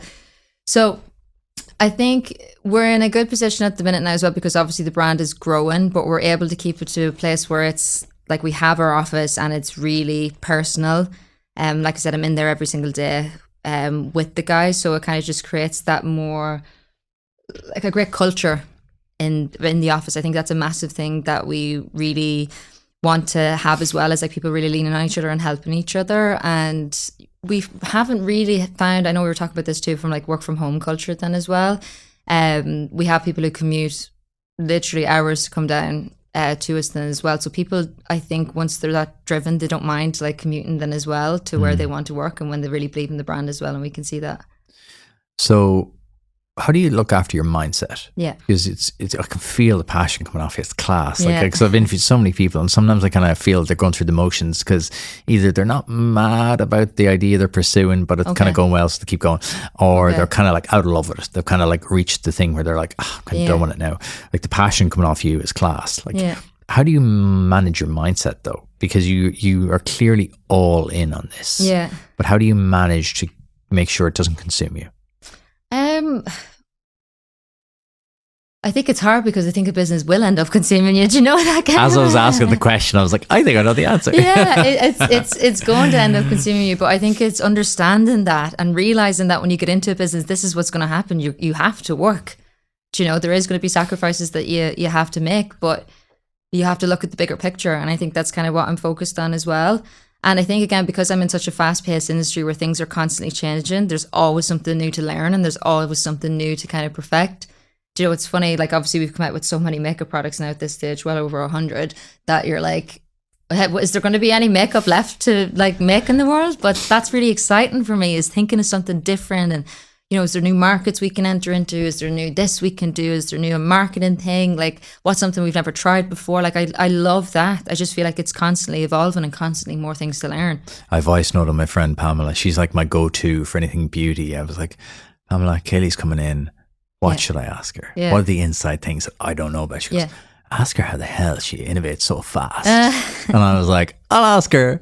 But you've kind of answered it there, as in like you're all consumed. You were thinking about this 24/7, pushing, like over 100. That's insane. Yeah, and you know what's funny though as well? People think like, how did she do it so fast? Things are in the works for a really long time. Like the foundation was well over 2 years.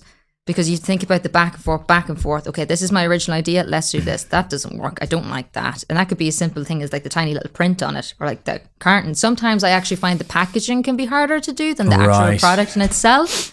It's crazy. So there's so much back and forth. Then you finally get the idea. Okay, now we need photo shoot samples. We need to do the photo shoot. PO boxes, POS, what's being sent out to people? What way are they going to get this? How does this look in store? Do we want to do masterclasses whenever it launches then? What's the whole launch plan? What are we looking at with this? Oh, we have to get the products here then as well, by the way. So how long is that going to take to get here? When did the actual finish full-on production? When does it actually land in Ireland? We have to give time for customs, obviously, then as well. We need to get all the products in. Like there's so much that you have to think of about every single little product, like just from the making it. Like I said, that's the easy part for me because I know what I want from a product and I know when people get to test it and try it what I want the final kind of thing, but there's so much in between. That's the zone of genius for you though, I guess. And I guess for a lot of people that's the zone that kills them because they're not intimate to it. They're a step removed. They might be good on the packaging and the product and the marketing, but they might be very good on the product development. Like when you talk about it there, like how do you stop perfection becoming paralysis? It's kind of hard. it's kind of hard. I'll text your team and they'll go, we'll give you a different answer. Yeah, it's kind of hard. But again, I feel like I've had to learn in business that you have to be flexible. So say, for example, if I've got my heart really set in this certain packaging, Keilidh, you can't do that because that packaging is going to cost the bomb and that doesn't make sense for your customer. They're not going to want to pay that for that. You need to make sure that it makes sense. So what's our main things that we want? It's like affordable luxury products that people can really depend on that will work really well, but isn't going to break their bank either. So it's having to rein myself in on that a little bit and can bringing myself back to that. I've had to learn so much, especially within the perfectionism thing where it's like, okay, this is what you really want, but that's going to cost way too much. So let's strip it back a little bit. That still represents the brand well. It's still going to work properly. That makes me happy. Still to a point. How do you get to that point though? Because I think that's the bit I'm trying to work out. Because just listening to you, like you're so passionate and so driven, and clearly you want it to be perfect. Because as we know in life, things are very hard to get perfect. Very few perfect things. You can get as close to the line as possible. How have you learned to be able to ship? Because shipping products is the most important part, right? Yeah, I think as well. It's like you have to. Again, it's that thing what you said about almost taking a step back from it then as well. When you're in it so much, you're like thinking, oh, if I need to do this or this needs to be perfect for this. And then you have someone else look at it and they're like, Keilidh, you're just too in on that. You're wanting that to be perfect, but it already is. Does that make sense? That the customer is not going to look at it actually in that much detail as what you are. So you can actually take a step back from that and kind of remove yourself a little bit is really important. But I also realize if I am too much of a perfectionist like this, nothing will get done. If you're waiting for things to be perfect, you literally won't do anything. You won't get it to be shipped out. There has to be like a certain standard that you are kind of happy with and to go with there. And again, that's probably what the business has taught me is things are never always going to go your way. There's going to be things that no matter how perfect I make that product, the shipping could be delayed for God knows how long. Like during COVID as well, trying to get things across was crazy. There's so many different factors that can come into it that make it not a perfect thing, and you just kind of have to let go. You have to learn to let go. What can you control and what can't? Like, what do you have to let go of? Do you know? What's working for you in 2025? Because there's brands listening going, she's clearly in marketing ways, right? How do we tap into this knowledge? I love people listening to come away with like one or two little nuggets. Kind of going, oh, okay, that's interesting. I didn't know about that. what would you say for smaller brands listening, regardless of what industry they're in? Yeah. What should they be looking at, especially maybe from the social side, because that's your forte? Yeah. What should they be looking at this year and kind of going, okay, we'll experiment? Because obviously it's called the entrepreneur experiment. I love people to be able to go, let's run an experiment for a month. Let's try it. Yeah. That's kind of my philosophy in life, is like, let's try it. Okay. Let's try it. And this is the criteria we'll have. So what experiments would you say people should try this year? I said, don't be afraid to play around. I think it's good to have your niche, but don't get too strapped into it that you're not afraid to jump on different trends and make them your own. That's a really big thing. I think you need to put your own personality into it. Again, people buy into a person as opposed to necessarily a brand. So I would definitely say to make sure that you try to be as personal as possible, as to an extent that what you're happy with. I think for me, I actually kind of had to rebrand myself a little bit there from doing this. Obviously, the past 10 years, I recently only started doing this makeup series called Makeup Analysis. And where that became from, I don't know if you've seen all the people doing like color analysis. Yeah. Have you seen that online? Yeah. So I was like, okay, this is a really big trend and I love watching these videos. That could be cool if I actually do a makeup analysis. How do I get people involved with this where I help them with their makeup? Again, it comes back to helping them, teaching them. That's what I really love. But then also I can talk about Kash, my brand, in a really organic way. So it doesn't feel like I'm shoving products down people's throat. It's like, actually, if you want this, this is the product you need. If you don't, it's fine. Or like, if you've got this, this is what will help you. I feel like people have a real hunger for wanting to learn about things again, especially with makeup. So it's like trying to see what kind of trends are happening at the minute and how can you really turn them into your own. I think as well, if you find that you're doing something that really worked for you at the start and it's not working anymore, it's time to move on to something else. You know, I feel like people can kind of get stuck into the same thing. But online, it moves so quickly. So you need to just not be afraid to try new things. I think if you get too stuck and too rigid in that, you won't grow. I feel like you're talking to me. Am I? I've shared with you my secrets of what we're going to do next. So yeah, I love it. What platforms do you like this year? Oh, okay. Instagram has been around for a really long time, obviously. But TikTok is obviously massive too. I feel like TikTok's a really great place for people maybe who don't necessarily have a following first, because it's a lot easy to discover brands there, and it's easy to discover people because you're not nearly just following the people who you follow or watching them, you're watching everybody. So in terms of discoverability, I feel like TikTok's a very good place for that then as well. And then Instagram, I kind of see it as a little bit more businessy. So it's kind of like your portfolio. So you can kind of be a little bit more fun and show off a little bit more on TikTok and kind of do the more gimmicky things. But then when they come over to your Instagram, they're like, oh, I can see exactly what this brand's about straight away. Yeah, that's an interesting definition actually. Yeah. So I'm trying to figure out, like, because they are different, right? Yeah. They're the same. Very it's different. short form video. Yeah. But they're different. Very different. TikTok definitely leans into the more organic, throw up a video. It's always the ones that you just filmed, you take 2 seconds to film and they always go viral. It feels more organic that way.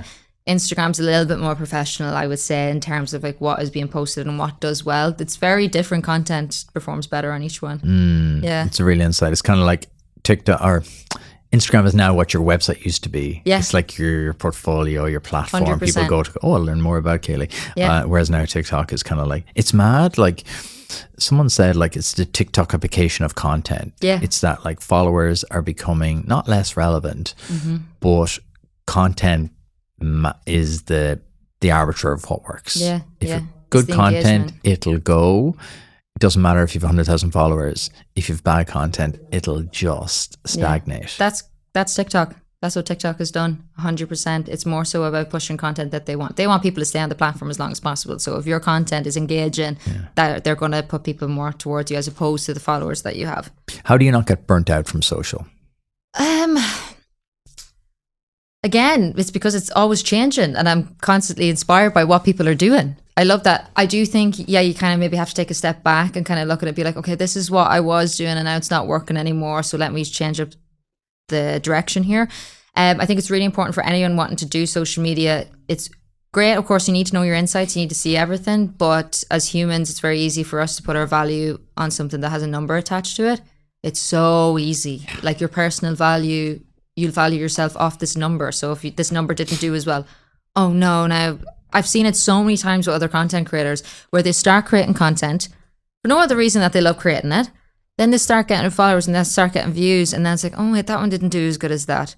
Oh no, I'm after getting a bad comment there. Okay, what about this? And then they start to retreat back and they actually don't do what they did in the first place, was just creating content that they love to create. Yeah. You can get so sucked into numbers. Anything with numbers, humans need to be very careful of, because you're bang on the money. Yeah, because it makes sense, right? A lot of stuff in social doesn't make sense. Yeah. Like I could put out like 10 clips of you and blindly put them out, not saying, oh, I want this one, this one. You just don't know what one will go. Obviously you've kind of senses of stuff that might work, but it could be the thing on a Tuesday morning. It's gone, wow, people are just, that's grow legs. Gone. Yeah, it's just taken off. And the one you spend hours on, like you said, oh, that really didn't fly.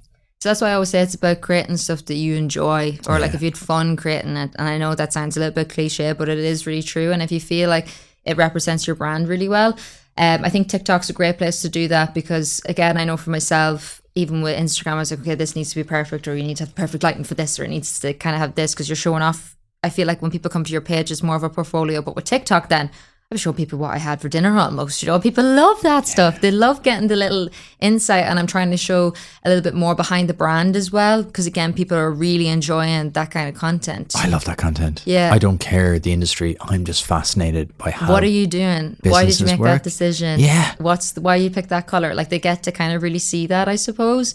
And kind of making business, I suppose, more accessible to the everyday person as well, so they can kind of see what's going on. Where are these products coming from? How did you come up with this idea? Like, I think people are really interested in that. And they buy into your story. It goes back to what you said at the very start. They buy into your story, then they buy into Keilidh. They're not just like, oh, there's a brand. Yeah. Okay, cool. Yeah. On the go. Because like you said, people's like bullshit radar is so high that they're kind of expecting to be advertised to and marketed to. 100%. So if you are going to do that, you have to do it in a very clever, very savvy and a value way. Exactly. Give people something. Yeah. Don't just like, well, here's the new product. No. People don't like that. I don't care. Yeah. Even if it's the best product in the world, it doesn't matter. Exactly. Because like I always say this to like first time entrepreneurs and students and stuff, like no one gives a shit about your brand. You care. No one cares. Your mom cares maybe, not as much as you do. No one else cares. Everyone is just like, I'm too busy. I'm thinking about what I'm going to have for dinner tonight. Yeah. So, but if you're making them laugh, if you're giving them something to think about, if you're interesting or whatever, some sort of reaction, give them some value. It's value exchange. 100%. This podcast is a value exchange. You're asking people for an hour and a half of their time. Yeah.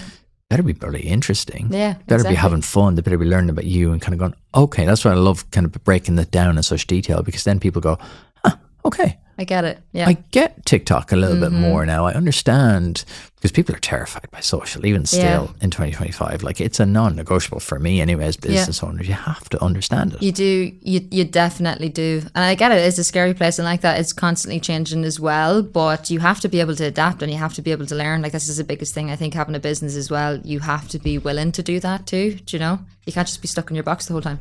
But you also put yourself out there. I'm always trying to advocate founders to be like you, founder-led. Push yourself forward. Yeah. Because if you're not, sometimes I'll have people on, I'm like, okay, cool. It'll be out in like, whatever, it'll be out in 6 weeks, and we're going to do all the clips and stuff. Where we tag you? I'm not really that active on social. And you're like, really? Oh, you're killing me. You're killing me. And they're like, I don't like it, blah, blah, blah. And you're like, well, geez, you know, where's your, because people will search you out. Yeah. You know, like, people want to know more about you behind the brand, especially now, I think, especially younger consumers. Yeah. They want to, who's behind this? They need to believe in stuff. And you know, it's actually so interesting for me as well. I was actually only on a brand trip there. So Keilidh got taken away on a brand trip. Oh, nice. Yeah. Where did we go? Texas. Oh. It's a whole different world. Oh, that's a strong yes to that trip. I know, it was totally crazy. But I got taken over there by a brand called Color Wow. And again, they're a massive, huge brand. But I was so inspired once I heard about the owner, because she started the brand later on in her life. She worked for John Frieda, and she was working again and again, all her knowledge, kind of similar to me working with the other brand before I went out and did it on my own. But she's very much focused on creating the best quality products and not just putting out everything. Like, it's like, okay, well, we could launch loads of products. I know that I could come out with this and launch this, that, and the other, but that's not the best that it could be. So I want to come out with something that's the best. And instantly, for me, hearing that, I was like, oh my God, I love this brand straight away. Like, do you know what I mean? Like, I love But it spoke to you as a person. Yeah, it did. It's when you hear the stories behind the brand and why certain products came to be, you attach yourself more to it. You can understand it a little bit more. Well, you're in their story then. Yeah. Whereas if someone's just like, oh yeah, whatever, that's their story. But when you're in the story, oh, I love that because this, and oh, that's my favorite product. Oh, that's how it came about. 100%. It's emotion, storytelling, business is storytelling. Yeah, definitely. And I feel like that's something I kind of had to open up a little bit more too, because again, when you're kind of in it so much, I actually like to get opinions from other people around me to be like, what would you like to see from this? Because I feel like when you're so in it, I'm like, you want to see that meeting? Really? Yeah. You want to know about that? And you're busy. Interested. You're busy too. You're trying to actually run a business, and for you, you're trying to run 2 businesses. Yeah. So you're like, oh, hold on, let me just do a quick. Let me just set up my camera. Yeah. The shipping's gone where? Yeah. Oh, great. Hold on. Let me record my reaction. Yeah. Yeah. And that's the thing though. It's trying to get those key moments and stuff that people it's a actually, mindset though, isn't it? It's just trying to like be more flexible with it and not holding on too tight. It's a real balance act though. Mm-hmm. Before we do a quick fire round, what's coming up this year for Kash and you? Okay, so for Kash, we're hoping to expand into other markets. So hopefully looking at the UK, possibly the US. Obviously still focusing on Ireland. That's our bread and butter. That's the people who really support us and love us. And there's loads of places we still can expand to in Ireland and really improve on and whatnot. But I'd love to do that. So it's trying to kind of figure out what's the best way for us to do that. What platform do we want to launch on, or who do we want to launch with, and kind of figuring out what is the best move for us and what makes sense for Kash as a brand as a whole. That's the big thing that we have coming up. More products, of course. There's never an ever-ending list of amazing products coming your way. But yeah, just really, really excited, I think, to push it as far as we can and see where we can really take it. Quick fire round. Go for it. This is mainly for me. What book should every entrepreneur read? So I'm actually not a businessy person at all, as in when it comes to business books. So I would actually recommend entrepreneurs to read something that's not a business book. So read your fantasy or read your fiction. Give me your best fantasy books that you love. Oh, you're not going to like the ones that I like, but A Court of Thorn and Roses, Fourth Wing, for any girlies watching those. this. I see those on Instagram or TikTok actually all the time. Yeah. Oh my God, I can't believe this is so good. I'm like, oh. This is how I know if I'm going to be best friends with somebody. I just have to say Bat Boys and I know if they will they'll be into me or not. Yeah. So we'll still be friends. Yeah. I love reading those things though. Again, they kind of take me out of it because it means that I feel like when I come back into the world, then I'm kind of refreshed and especially creativity that comes from being able to just unplug and go, okay, you're not going to get like a new product idea, but you might get a new, just allow your brain just to just switch off for a second. So give me a couple of recommendations of good books you've really loved. I love Fourth Wing. Yeah. And then A Court of Thorns and Roses series. A Court of Thorn and Roses. And Throne of Glass. That's a really good one. Okay. Again, it's all fantasy, fighting. It's all good. I like a good recommendation. Mm-hmm. What's something you'd learn the hard way? Oh, yeah, probably that you can't do everything. You can't do everything. You have to allow other people to come in. I actually realize I'm way more of a people pleaser than what I ever imagined. I always give out to my mum for work because I was like, you're such a people pleaser. And then I realized, oh God, I am too. I would be hiring people and I was like, oh, I'll just do that for you. And I'm like, that's their job. You don't need to be doing that. So I think learning that, to trust people and let them do what they'll do best so that you can focus and do what you do best. It's been a really big thing. Yeah, it's like Irish people when you hold the door. Sorry. Yeah.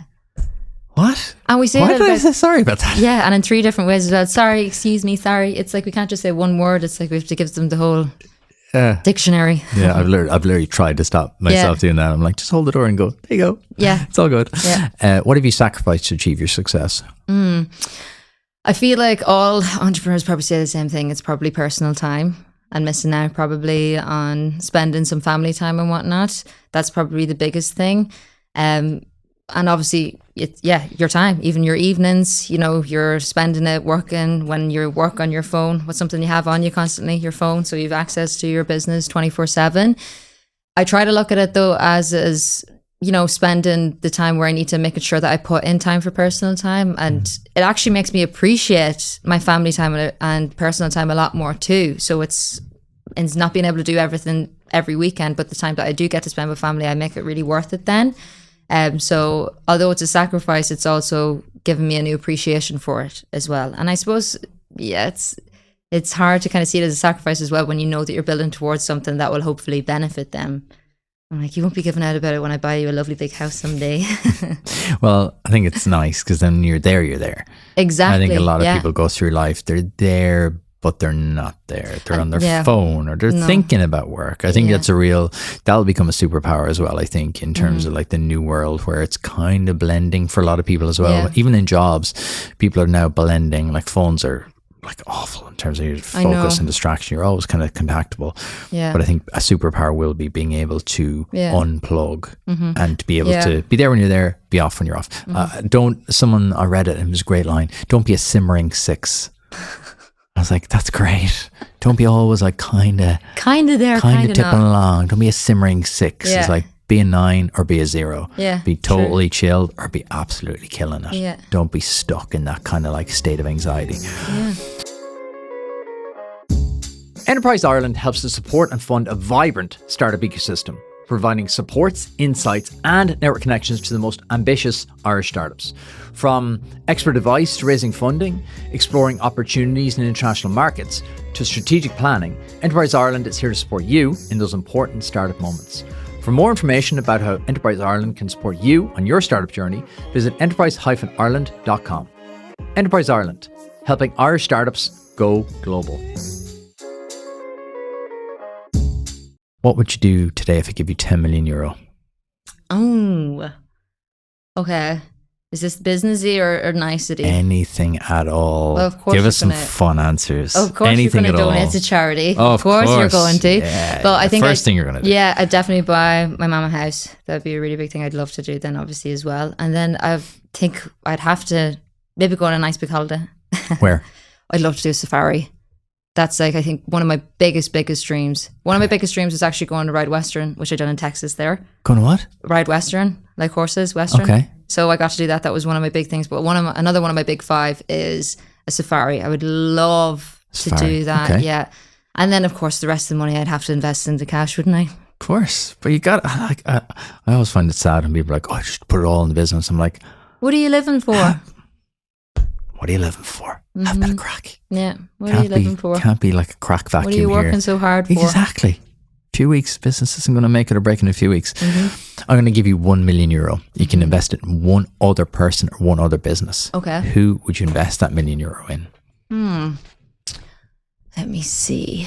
I actually think I'm going to invest it in this person. I've worked with her already, done a collaboration with her with my own brand, because I think she's probably one of the hardest working people that I know. And I know that anything she'll put her mind to, she'll make it work and she'll create something really special from it. Charlene Murphy.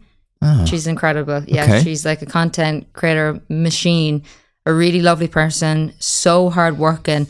And again, I feel like anything that she wants to put her mind to, she will make it amazing and make it really big. So she'd be an incredible person that I'd only be delighted to invest in. Okay, Charlene, the check's in the post. Yeah. Tag her on TikTok, get some views. Looking for 1 million, whoopsies. If you were starting from zero in 2025, brand new, what would you build? Cash. Yeah, I'd do this 100%. I'd do it all again. I love it. And that's it. What do you believe other people will find weird or strongly disagree with you on?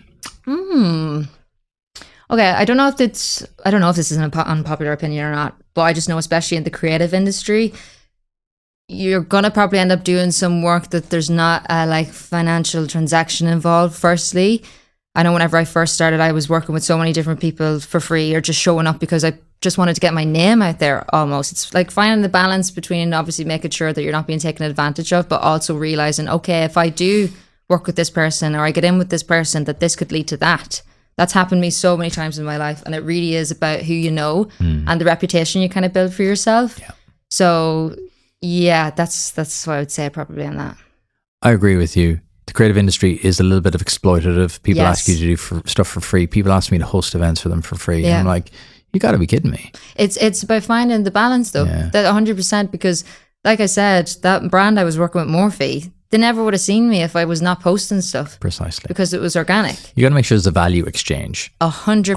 I always put it through a couple of different prisms. Yeah. Are they really sound people? Yeah. Is this the first time we've ever interacted? Yeah. Right, someone reach out and go, oh, will you host this awards show as a favor? It's like, Not you the connected with me on LinkedIn this morning. Yeah. We don't know each other. Yeah. And So they had funny. sponsors and they were charging people to attend. I was like, Yeah. look, I have a couple of things.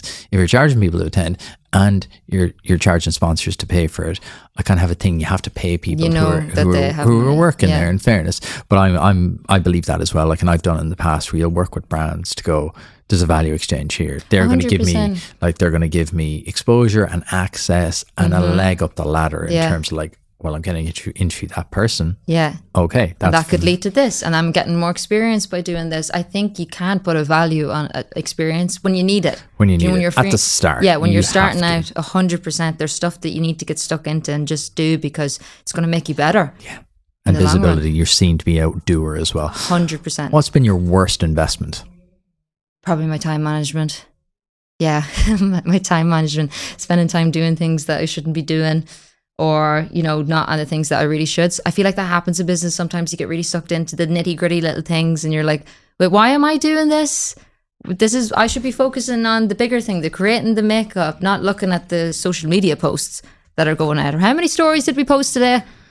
I should be worried. I should be, with what makeup am I going to come out with next? So yeah, my time management and just making sure that I'm spending it on the things that's my superpower and that I can get the best out of the brand for that. Because that's, again, essentially hurting the brand. You think you're doing good by the brand for getting stuck into all these little things, but you're actually not. You're actually getting in the road. You need to move, go do what you're supposed to be doing. You're actually standing behind, pulling it backwards instead of actually at the 100%. front lead, pulling it along. Yeah. What's been your best investment?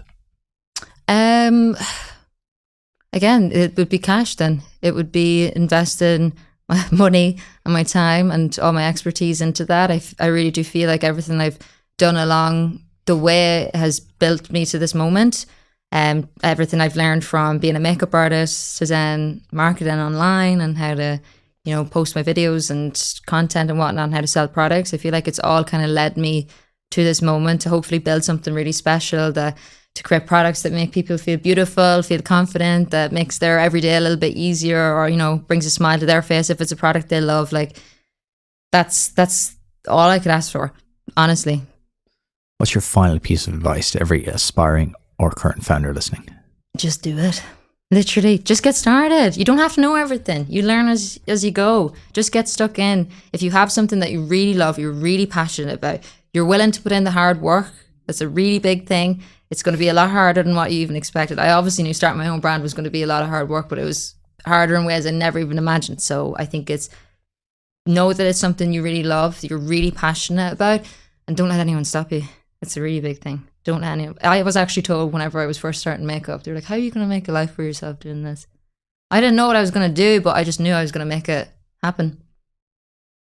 Savage advice. Mm-hmm. What a way to wrap it up. Yes. Thank you so much for having me. Thank you so much. That was just lovely. Where can people learn more about yourself and Kash? So you can follow my makeup brand Kash Beauty. That's Kash with a K. Yeah. And then you can follow myself, Keilidh MUA, across TikTok, Instagram, all the platforms there possibly is. You can find me all over there. Spell Keilidh for people, because people won't probably spell it correctly. They won't get it. It's Keilidh and then MUA. Love it. Keilidh, thank you so much. Thanks for having me.